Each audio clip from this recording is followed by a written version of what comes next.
I made this video for you to understand your avoidant partner. I will explain you the principle of being an avoidant because I'm kind of an avoidant myself. As you know, my job is to help you get back with your ex and have successful relationships. So whether you're dating an avoidant partner or you just broke up with an avoidant partner, you have to watch this video till the end to understand what you should be doing. IGetMyExBack.com. Everyone deserves a second chance. Before I start, I put together a few resources and a few tools for you to grow and learn, because that's what you're doing right now. You're learning, you're eager to learn. The first thing you can learn is whether you have any chance to get back with your ex. I put together a quiz, a free resource for you to test and understand whether you have any chance or not to get back with your ex. It takes less than 2 minutes to complete. There's also the opportunity to give me a call. We are a growing community and I'd love, if I could, to speak to all the subscribers of the channel, so it's like more than 2,000 now.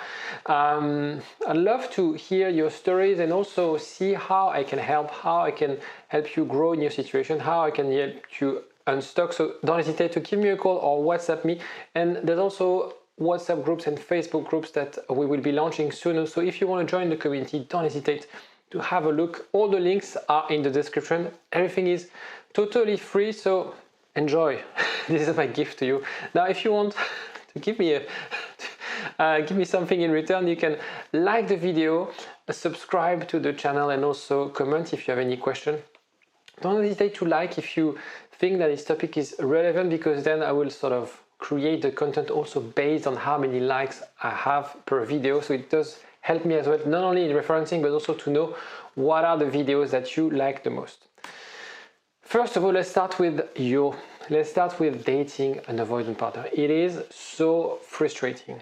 And I know that for a fact because my wife is sometimes very frustrated by me. Maybe when you date an avoidant partner, you feel they are not invested. They are cold and distant. Sometimes we feel that they're not really kind or caring. They don't understand ourselves. Sometimes the problem is that sometimes they show signs of affection. They will be holding your hands, telling you, how important you are in their life. But then the next minute they will say like, I don't want to stay over. No, I don't want to be there. Or they kind of have this hot and cold thing all the time.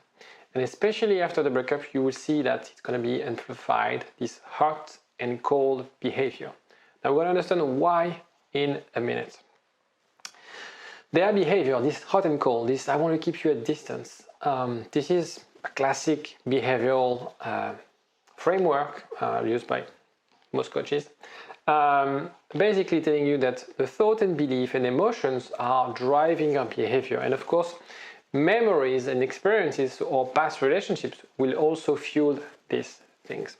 And so their behavior is just the outcome of those three things.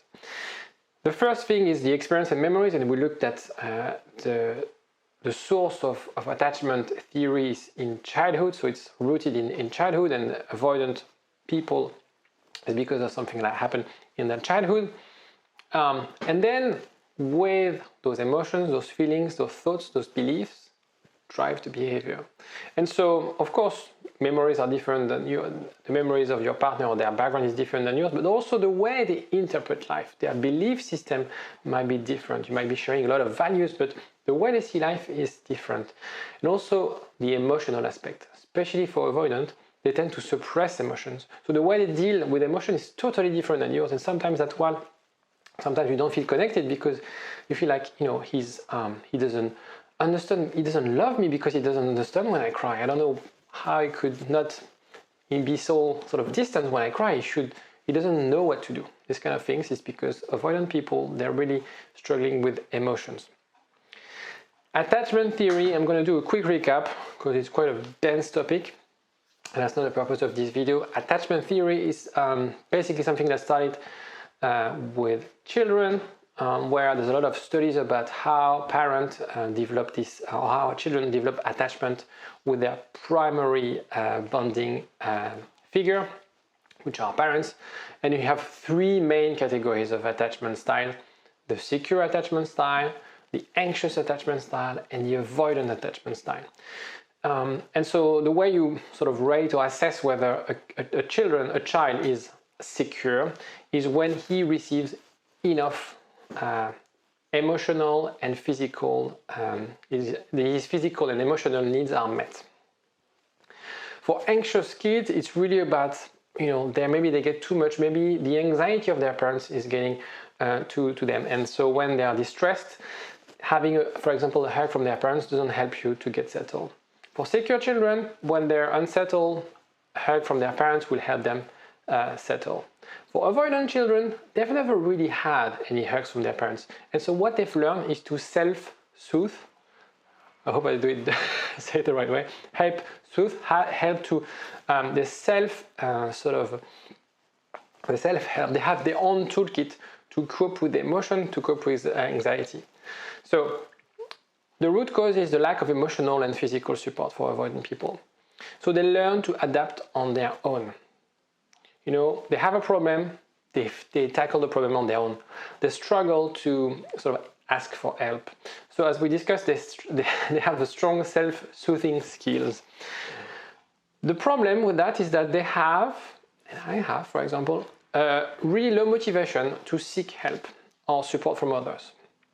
We feel like, not that we are better than others, but we feel like, I don't want to annoy people. I can deal it with myself. I'm a grown-up person. I can do it.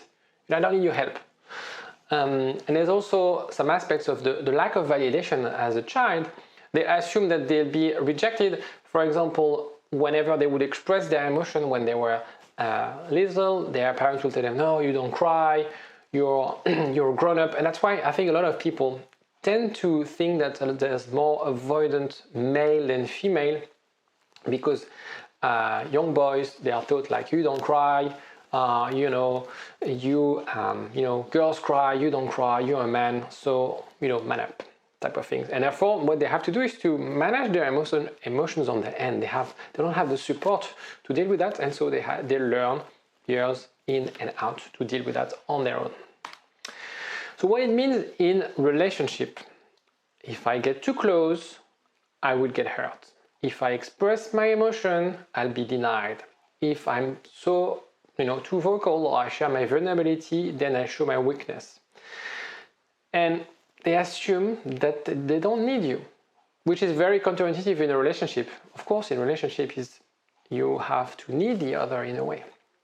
It's the opposite of anxious. An anxious person, an anxious attachment style person, will really invest a lot in the relationship, expecting a bit in return, or expecting a lot in return. And they will overinvest and overinvest, creating sometimes codependency.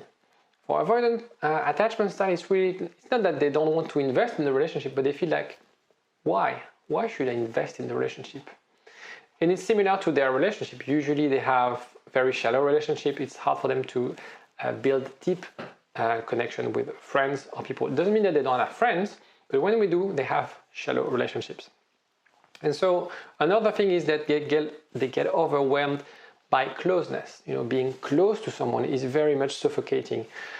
A lot of people, it's similar to introvert and extrovert. A lot of people who are, for example, avoidant or introverts, they gain energy by staying alone. They recharge their battery just staying at home, reading a book, watching a movie. For example, extrovert people, they gain energy from being with people, and that's how they balance themselves. So a little bit the same for avoidant people.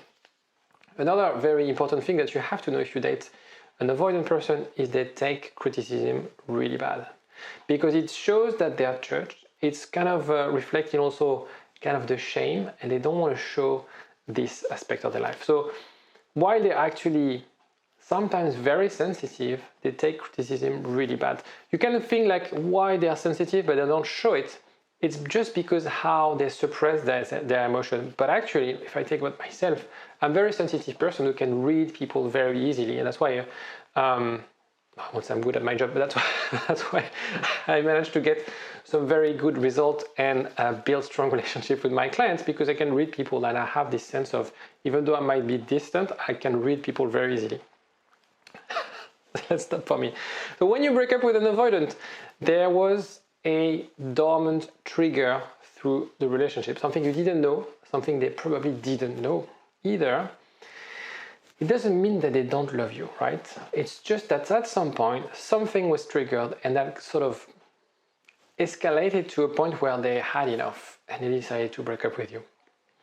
It means that they see the relationship as a threat to their environment. The way they see life, the way they see a relationship is me, my freedom, and then the other. I feel safe when I'm on my own. I feel safe when I keep people at an arm's length. Okay? And it's really about safety versus threat.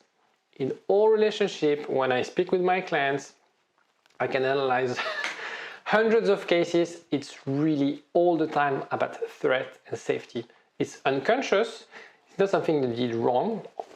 You didn't know it was wrong. And actually, I'm pretty sure if we have a chat and we discuss about what you did, I'm pretty sure you did nothing wrong. But unconsciously, this triggered an effect in their head, thinking this is a threat of my environment, of my security, of my well-being, i.e. my freedom. And so when you break up with an avoidant, you can sometimes feel that he or she broke up with me without any reason. One morning we were holding hands, and then in the evening they told me we need to break up. And I took it from a client. She explained me like we would hold hands, every day to the park, and on Saturday morning, I don't know if he told her I love you, but he was really caring. And the evening, the same day, he decided to end the relationship. And so they are very hard wired to naturally detach. That's the problem, is that avoidant, because they don't build close relationship, is because also they create this coping mechanism of keeping people at an arm's length to feel secure and to be safe in a way, not to suffer. Okay, so the problem is that with avoidant people, they usually don't really suffer breakups because they internally already sort of accepted that this will end, or they accepted that they can basically cope with the decision on their own. That's how they're hardwired. Does it mean that there's no chance for you to get back together? Well, not really. I'll explain you why. The case is avoidants don't come back. And after we do the cases, avoidants come back. The first case is you're not compatible. You just don't like the same things. You just don't see life the same way. You don't share the same values. Perhaps you don't have the same life goals. You don't have the same expectation of relationship. It doesn't mean that an avoidant person can't be in a relationship, but you can be avoidant and have kids, for example, but it's how you see the relationship and the life balance, or the balance between you two. If the difference is too big, it's going to be hard. The third reason is very important. If you watch this video just after you broke up with an avoidant partner, listen very carefully. One reason sometimes avoidant don't come back is because the threat of the relationship is getting stronger and stronger after the breakup. We look back at this behavioral or the outcome of those three things: the feelings, the emotions, and the feeling, emotion, experience, and thoughts. When you are clingy, when you are harassing them, when you're spamming them with text, you're reinforcing that belief that the relationship is overwhelming, that you're too clingy, that you're too needy. And by doing that, you're making it worse. So by being clingy, by harassing them, by trying to convince them, like, no, you told me you love me. Why? Explain me why. You're actually making it worse. It doesn't feel right. It doesn't feel like fair. Maybe you feel like really lost and confused. But trust me, the more you push an avoidant partner in that type of situation, the harder it gets to get them back. So the case avoidant come back, that's the one you're interested in. You guys had something strong together. It was just not like a 6 months relationship where you were just hooking up in hotels and went to fancy bars. You had projects, you shared values, life goals. You could see yourself, being together for the next 20 years. I can assess that. You have to assess yourself. The other aspect is that they can develop self-critical thinking. If I take my personal example, I'm an avoidant attachment style, but through life, with therapy, I've learned to develop a self-critical thinking. Otherwise, I wouldn't be able to have kids and project myself in a long-term relationship. It wouldn't be possible for me. The thing is, you're doing it right now. You're doing that assessment, learning, growing. The question is, what are they doing right now? And that's the thing we don't really control at this stage. You don't really control that, so do you know whether they are keen on learning, whether there are some kind of, you have a lot of people that feel like, I'm always right. And avoidant people are sometimes like that.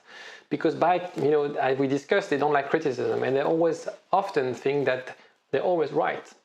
And so, what about the situation? Would that be a wake-up call? Would that be something different? That's the thing you don't control, but think whether in this situation they are trying to understand. Because being avoidant doesn't mean that you don't want to learn and you don't want to grow, right? And you know that about your ex. Are they the kind of person who would be willing to invest their time and really ready to reflect on their behavior?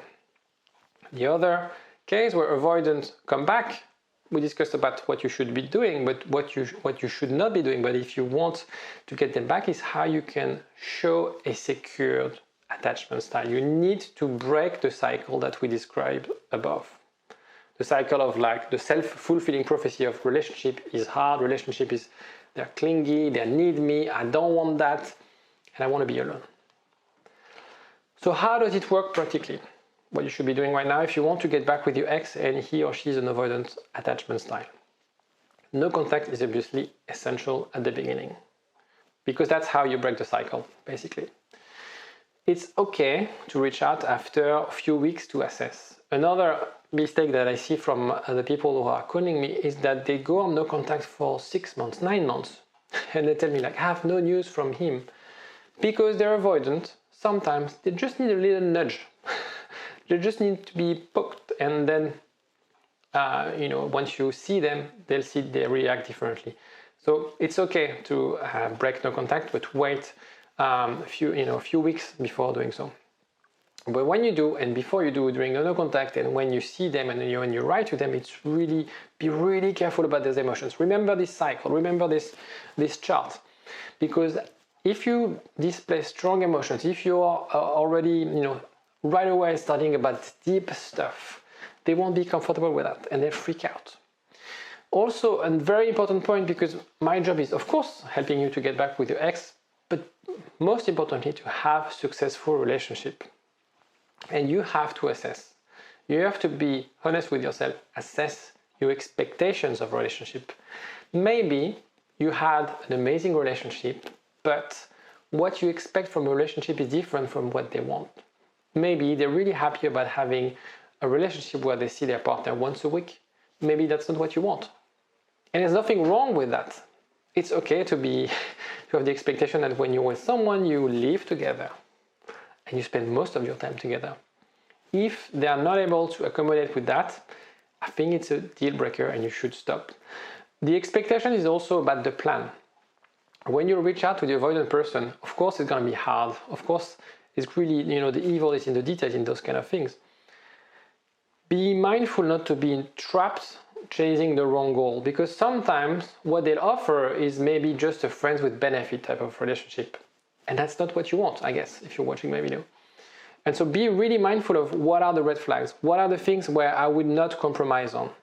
Because very often I see some of my clients who contact me a bit too late, and they're in this toxic relationship trying to really win their ex back, but their ex is not making any effort, but they are really like getting blind because they're really into their relationship. And when we have those consultations together and they start to realize that actually maybe they are chasing the wrong thing, that's an eye-opener for them, and that's sort of a wake-up call thinking, I shouldn't get back with them, I think there's another option.